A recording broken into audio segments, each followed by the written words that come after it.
Madame, Monsieur, bonsoir. Bienvenue dans votre journal de 22 heures. Voici les titres de l'actualité. Une réunion d'urgence des ministres des Affaires étrangères des pays de la Ligue arabe sur la Palestine s'est tenue hier au Caire, en Égypte, avec la participation du ministre djiboutien des Affaires étrangères. Et le secrétaire général de l'ONU a exprimé hier son inquiétude concernant les tirs croisés le long de la Ligue bleue, la frontière entre Israël et le Liban, et a appelé toutes les parties et ceux qui ont de l'influence sur elle à contenir un débordement des hostilités. C'était les titres. Merci de nous accueillir chez vous. Le chef de la diplomatie djiboutienne, Mohamed Ali Youssouf, a participé à la réunion d'urgence des ministres des Affaires étrangères des pays de la Ligue arabe sur la Palestine qui a eu lieu hier au Caire. Cette réunion a été organisée à la demande de la Palestine et dirigée par le Maroc, actuel président du Conseil de la Ligue arabe au niveau ministériel. Lors de cette réunion, les ministres arabes des Affaires étrangères ont discuté de l'action politique au niveau arabe et international en vue de mettre fin à la guerre israélienne dans la bande de Gaza.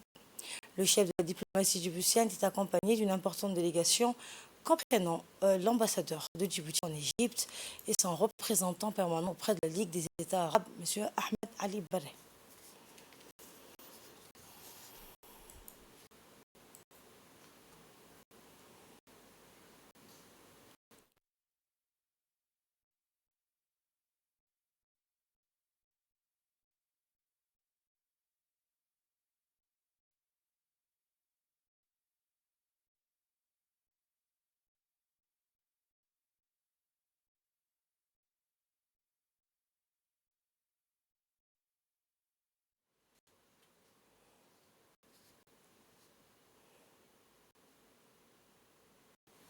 Et l'armée israélienne vise des centres du Hamas à Gaza. Et le Hamas répond par des tirs de roquettes sur Tel Aviv. Au 6e jour de la guerre, les bombardements continuent sur l'enclave palestinienne coupée du monde. Les derniers bilans, 1203 Palestiniens ont été martyrisés depuis le début des raids israéliens sur la bande de Gaza et 5763 autres ont été blessés, tandis que le nombre de morts israéliens aux mains de la résistance palestinienne s'élève à 1300. La résistance à Gaza a tiré des salves de roquettes vers Tel Aviv, à Ashkelon, Beersheva et Haïfa, tandis que les forces d'occupation continuaient de détruire des quartiers résidentiels et de cibler des civils dans la bande de Gaza.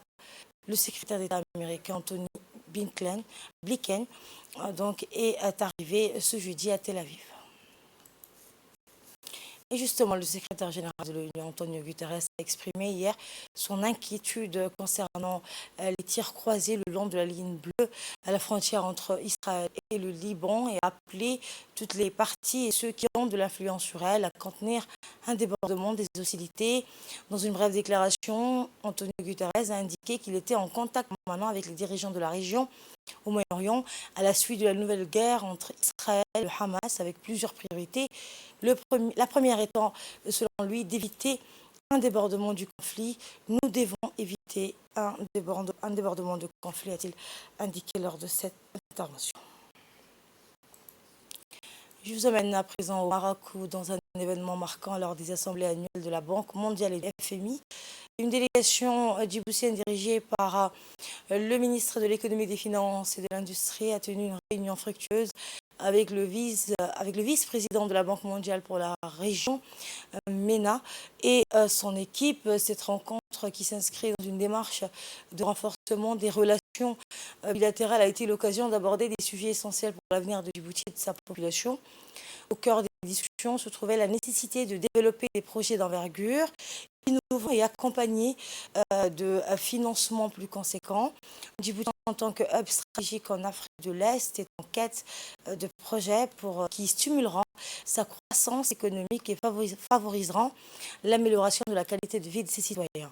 L'accent a été mis sur le renforcement du système institutionnel de Djibouti pour une meilleure appropriation des projets et pour le développement des capacités nationales. Cette étape est cruciale pour garantir le succès des initiatives à long terme. La République de Djibouti est déterminée à jouer un rôle de premier pendant la lutte contre le changement climatique. Écoutons à présent le mot du ministre du Budget.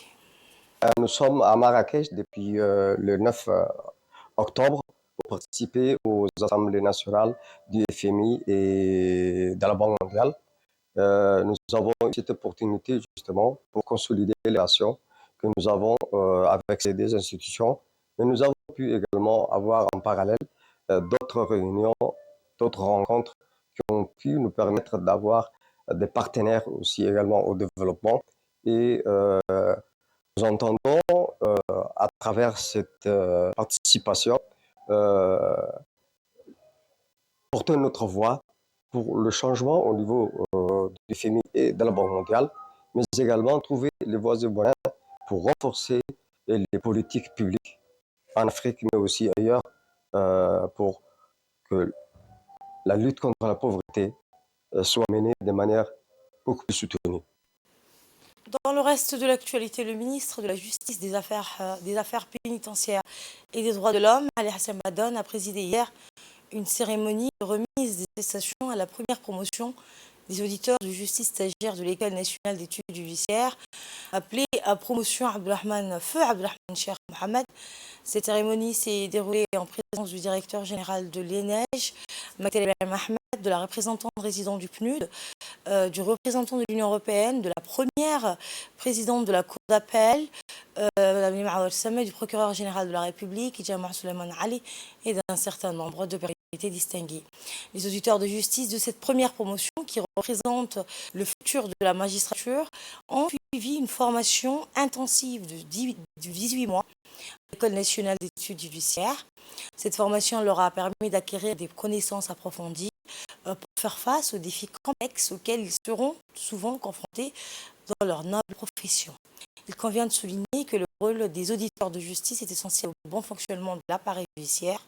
Ce métier exige de la polyvalence, de la flexibilité et de l'intégrité. À la fin de la cérémonie, les lauréats ont reçu leur certificat de réussite des mains des autorités présentes.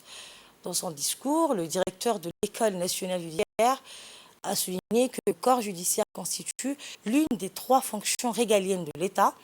Il a exprimé, vous l'entendrez, sa reconnaissance envers tous les partenaires dont le dévouement, l'expertise et le professionnalisme ont été indispensables pour la réussite de cette formation. Mais ô combien difficile, et je suis très heureux aujourd'hui pour les 12 candidats. Nous leur avons fait passer tous les stress tests, tout ce qui était nécessaire pour rehausser les savoirs. Ils l'avaient déjà, ils sont tous issus d'un Master 1 et d'un Master 2 en droit. Donc, ce n'était pas le droit qu'on leur apprenait, mais c'était l'exercice de la profession. Et dans cet exercice de la profession, je remercie infiniment les magistrats, malgré leurs charges lourdes, d'être intervenus, de répondre constamment à nos sollicitations. La pédagogie n'est pas quelque chose de très simple, ce n'est pas quelque chose de très difficile, mais c'est un savoir-faire. Savoir-faire, nous l'avons concrétisé la semaine dernière à travers une mission grâce aux partenaires qui sont présents ici, Madame la représentante du PNUD, Monsieur le représentant de l'Union européenne. Donc à travers leur accompagnement, nous avons pu dépêcher une mission pour donner les outils. Je pense que les savoirs, tout le monde l'a. Maintenant, c'est comment transmettre ces savoirs. Et grâce à cette mission d'une semaine, nous avons effectivement mis en perspective les enjeux de la formation. Comment prendre en charge des gens à former et qui demain vont faire la formation. La présidente du conseil d'administration de l'école et la première présidente du corps d'appel ont à tour félicité et encouragé les 12 lauréats. Nous vous félicitons pour la réussite de votre formation et nous vous souhaitons succès dans votre carrière professionnelle qui sera au service des justiciables djiboutiens. Vous pouvez être fiers du travail accompli, on l'indique. Depuis son accession à la magistrature suprême, et c'est en 2000 qu'a eu les États généraux de la justice. C'était les premiers, avant l'éducation nationale.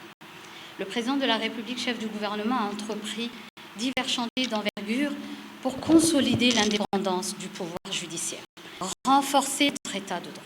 C'est dans cette perspective qu'a été créée l'École nationale d'études judiciaires qui vise à rehausser la qualité du service public de la justice, d'améliorer l'accès à la magistrature et à la formation des magistrats et de rapprocher la justice des justiciables. Comme vous le savez, la magistrature doit être un corps vivant, appelé à évoluer dans la société et capable de répondre pleinement à l'enjeu de la modernisation de la justice et de son adaptation aux transformations sociétales.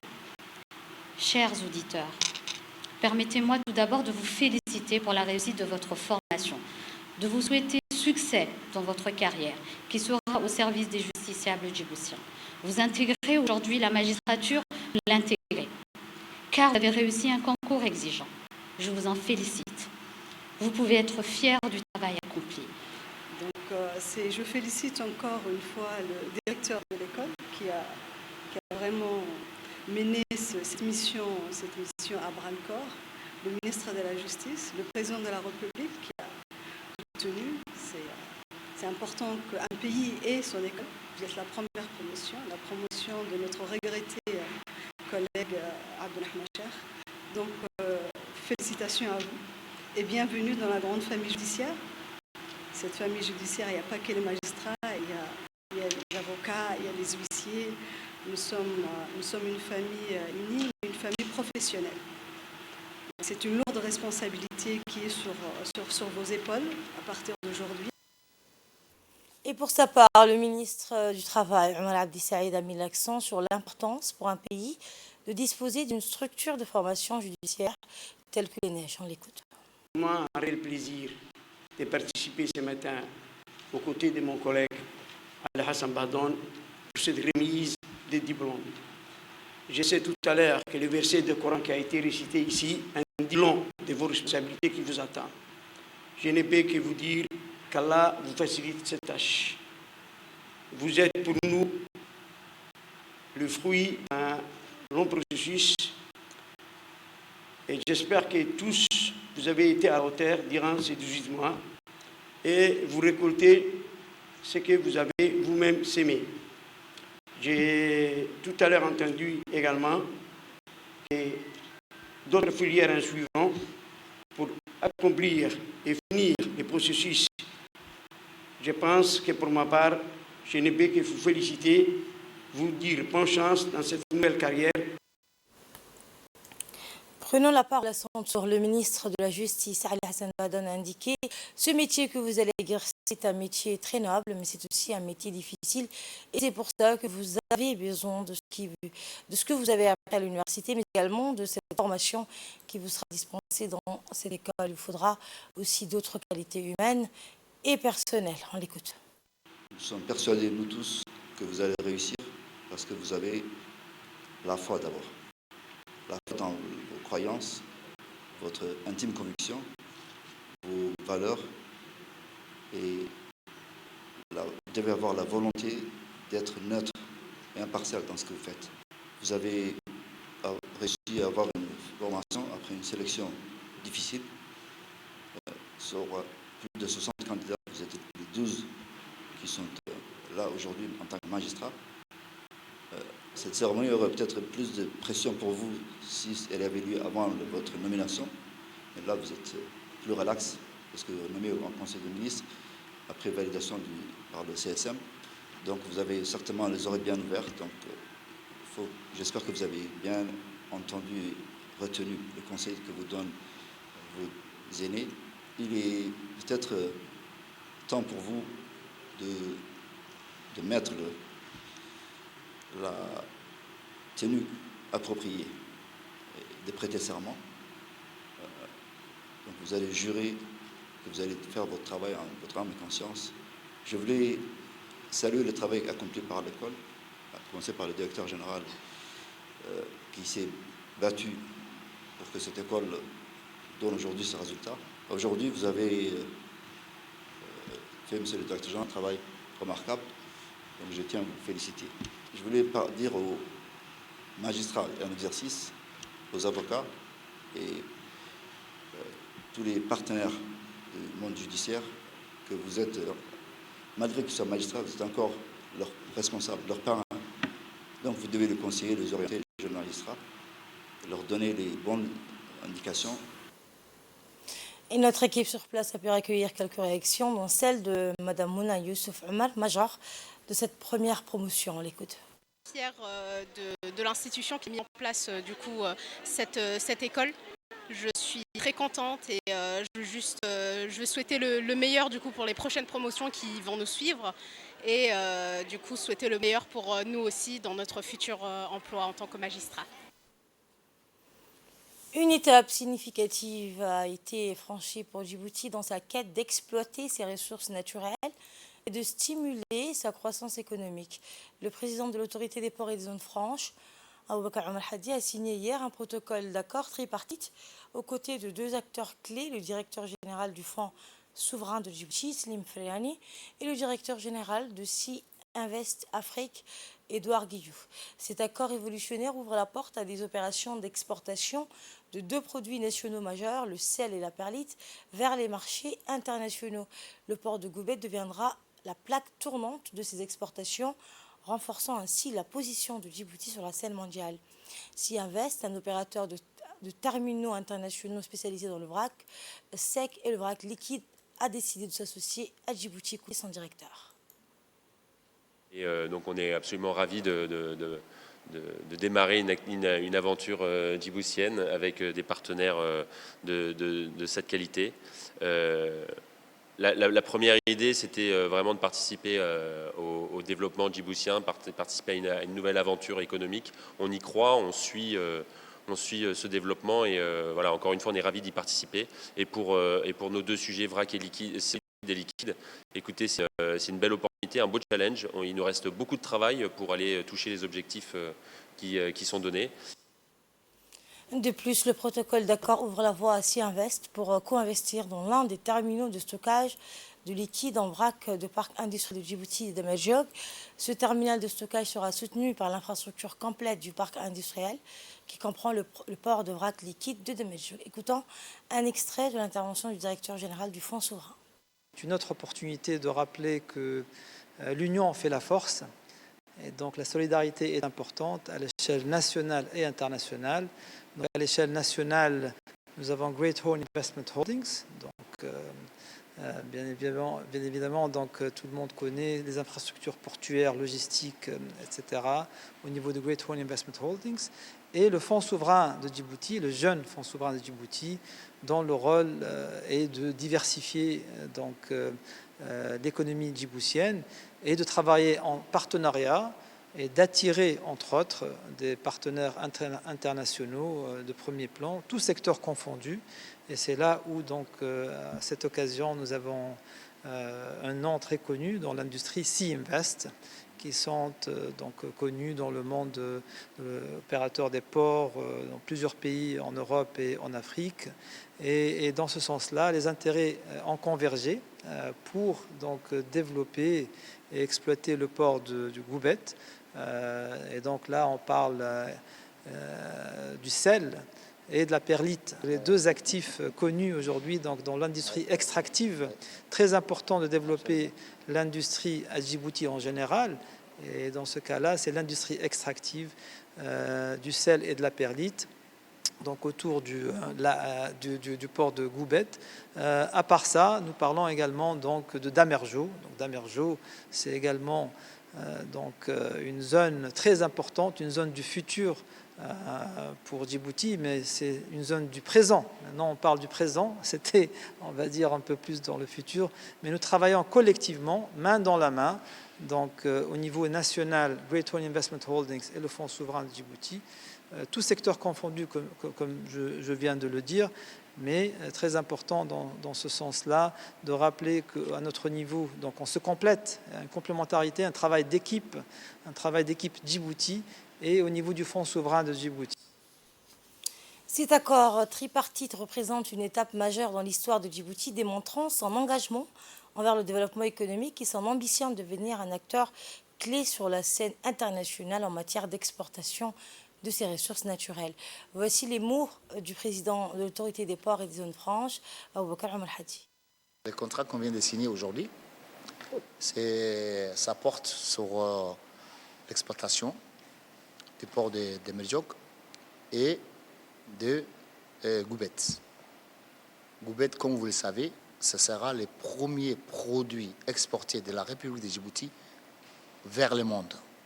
Donc c'est vraiment très important et ça va vraiment contribuer à la croissance économique du pays.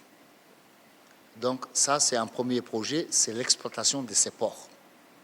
Et le deuxième projet, c'est Demerjok. Donc nous avons investi les quais et maintenant nous sommes en train de solliciter et de s'associer avec d'autres partenaires internationaux sur le stockage. La capacité du port de Demerjok est de 13 millions de mètres cubes.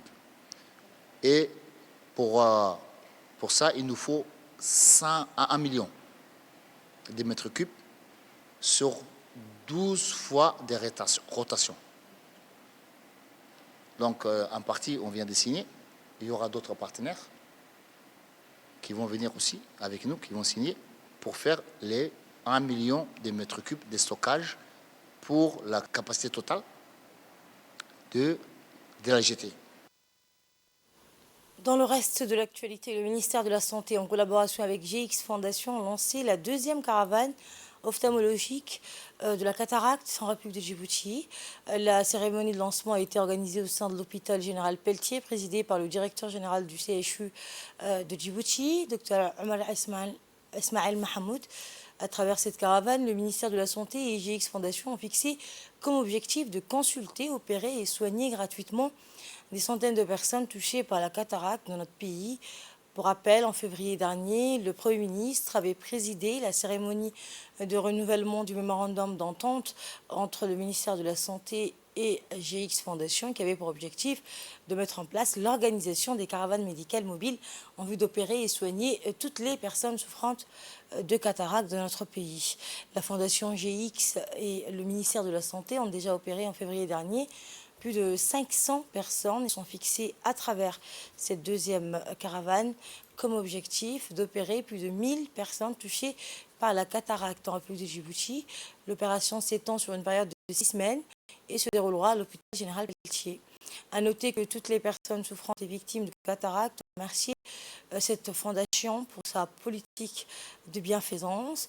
Le directeur général du CHU de Djibouti, Dr Omar Ismaël, a indiqué que la cataracte est une maladie très fréquente dans notre pays, causée par plusieurs facteurs entraînant une baisse de la vision.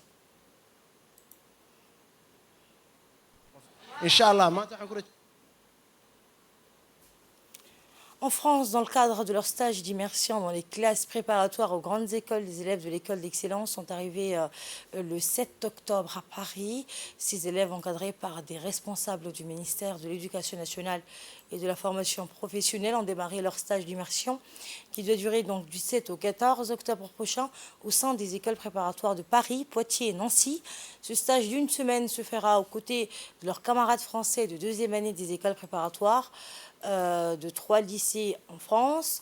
Et bien, il s'agit d'une première en France pour des étudiants djiboutiens qui auront l'opportunité de suivre les cours et de s'immerger dans l'environnement académique de ces lycées de référence en France. Ces jeunes bénéficieront ainsi d'une expérience fructueuse et enrichissante au sein des écoles préparatoires françaises. Il faut souligner que ces élèves ont pu bénéficier de cette opportunité grâce à l'engagement du ministre de l'Éducation nationale, Mostafa Mohamed Mahmoud. Cette initiative illustre l'engagement en faveur de l'excellence éducative de la part du gouvernement djiboutien et ouvre de nouvelles perspectives passionnantes pour les élèves de l'école d'excellence. Après les régions du Sud, la mission du ministère du Travail chargée de la formalisation et de la protection sociale, conduite par le secrétaire exécutif chargé de la réforme de l'administration, Mohamed Awal Ediri, s'est rendue à Obak dans le but d'organiser un atelier de sensibilisation sur les acquis et perspectives de la réforme administrative.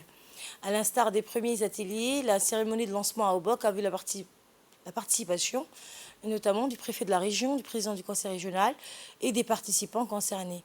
Les autorités régionales ont accueilli favorablement l'initiative de concertation et de consultation afin d'améliorer les prestations de services des administrations régionales.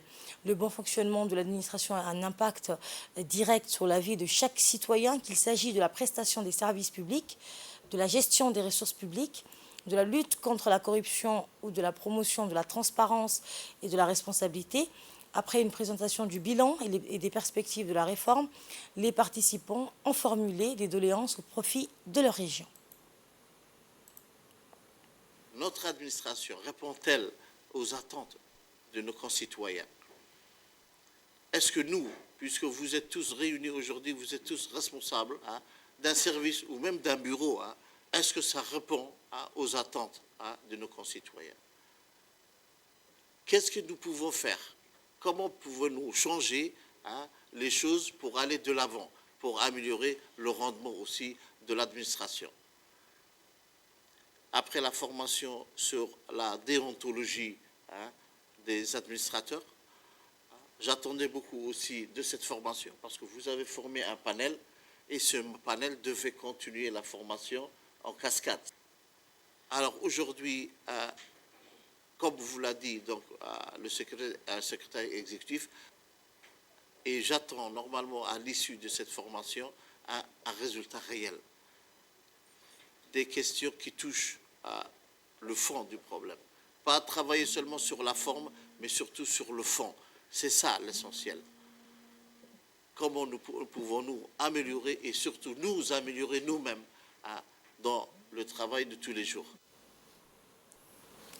Le secrétaire exécutif chargé de la réforme de l'administration, Mohamed Awaled Derieh, a rappelé la nécessité de faire le point sur les réalisations passées, d'identifier les défis actuels et futurs. On l'écoute. La réforme de l'administration fait partie des priorités du gouvernement car elle touche à la manière dont notre gouvernement fonctionne au quotidien. Elle a un impact direct sur la vie de chaque citoyen, qu'il s'agit de la prestation de services publics, de la gestion de ressources humaines, de la lutte contre la corruption et la promotion de la transparence et de la responsabilité. En tant que nation en développement, il est impératif que nous tirons parti de l'efficacité de notre administration pour atteindre nos objectifs de développement socio-économique. Permettez-moi de souligner les réalisations de la réforme de l'administration. Au cours des dernières années, nous avons entrepris des efforts pour moderniser notre administration en matière de renforcement des capacités des agents de l'État, en améliorant le processus de prestation de services par le biais de la déclaration de services aux citoyens où on a instauré dans les 5 régions de l'intérieur et la capitale, et en innovant les textes statutaires de la fonction publique pour renforcer la gouvernance. Cependant, il reste encore beaucoup de travail à faire. Nous devons relever plusieurs défis. Au cours du mois de novembre, le ministère du Travail, par le biais du secrétariat exécutif chargé de la réforme, organise un colloque national de la réforme avec l'encadrement des experts internationaux pour entamer une nouvelle stratégie de la réforme. Le ministre du Travail, M. Omar Abdi Saïd, a bien mentionné que les cadres de collectivités régionales soient associés et prennent part à l'atelier du colloque. L'atelier d'aujourd'hui est l'occasion idéale pour nous tous de discuter, de partager nos expériences, nos idées et nos meilleures pratiques pour contribuer pour la période du grand atelier de novembre. Nous devons réfléchir de manière critique et débattre pour conclure de résultats. Le secrétaire général du ministère délégué chargé de la décentralisation, Mohamed Issa, a quant à lui rappelé l'importance et la nécessité de moderniser l'administration pour un rendement plus efficace à ses usagers. On l'écoute.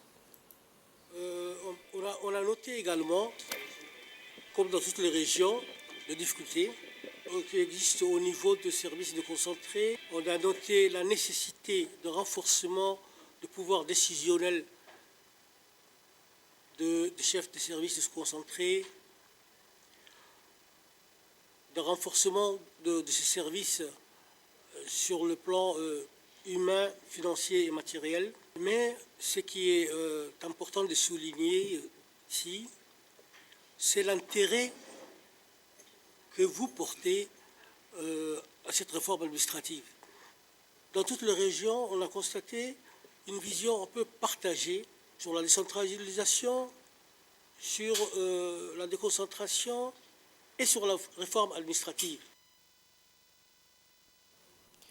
L'association des jeunes communautaires à Okar, sous la direction de son président, Mohamed Ibrahim Guélé, a organisé une cérémonie de lancement du projet d'amélioration de l'accès à l'eau potable et la résilience au changement climatique pour les ménages nomades et semi-nomades de la localité de Tewero, située dans la région du Dikil. Ce projet crucial est rendu possible grâce au financement de l'ambassade de France dans le cadre du fonds PISCA, destiné à soutenir les organisations de la société civile djiboutienne. Les principales composantes du projet comprennent l'aménagement d'un terrain agricole de 4200 mètres carrés, allouant 200 mètres carrés à chacun des 21 ménages bénéficiaires, ainsi que la construction d'un puits à pompe solaire et d'un réservoir d'eau. Un volet essentiel de ce projet consiste en la formation en matière d'hygiène destinée aux populations bénéficiaires. Cette formation vise à garantir un usage responsable et durable des nouvelles installations d'accès à l'eau potable. De plus, un comité de gestion sera mis en place pour assurer la gestion efficace des infrastructures liées à l'accès à l'eau potable. Parmi ces trois associations figure l'association des jeunes d'Okar qui ont bénéficié d'un projet de résilience au changement climatique et à l'accès à l'eau des populations ou bien des ménages nomades et semi-nomades. Le projet de l'association des jeunes d'Okar consiste à mettre en place un périmètre agricole avec un réservoir d'eau et un puits. Cela va permettre à cette population nomade d'avoir déjà l'accès à l'eau, mais aussi d'avoir un périmètre agricole pour pouvoir subvenir aux besoins de leur bétail. Donc, c'est un projet ambitieux et on espère que la population de la localité de Tewero va profiter, surtout que ce périmètre agricole de 1 hectare sera le premier en son genre dans cette localité, mais aussi sera occupé par une vingtaine de femmes. Donc, comme on sait que les femmes sont plus actives, donc je crois que ce sera très très bénéfique pour la localité. Et nous demandons à ce que les responsables et la population puissent accompagner ce projet et s'approprier pour pouvoir pour instaurer un climat de confiance entre l'association et les bénéficiaires. Vous l'aurez compris, objectif, renforcer la résilience des ménages nomades et semi-nomades de la localité de Tewero face aux défis du changement climatique en leur offrant un accès durable à une source d'eau potable. Cela contribuera non seulement à améliorer leurs conditions de vie, mais également à préserver leur environnement naturel, renforçant ainsi les communautés dans son ensemble. Au Nigeria, l'aquaculture démontre son potentiel de création d'entreprises et d'emplois, notamment pour les femmes et les jeunes. Selon le Bureau national de la statistique, 9000 emplois pourraient être créés par le secteur d'ici 2035. Bien qu'elle puisse créer des emplois, l'aquaculture nigériane est encore largement inexploitée et elle dépense chaque année des milliards de naira pour importer du poisson. Et c'est ainsi que prend fin cette édition. Merci pour votre aimable attention. Je vous souhaite à tous un agréable week-end.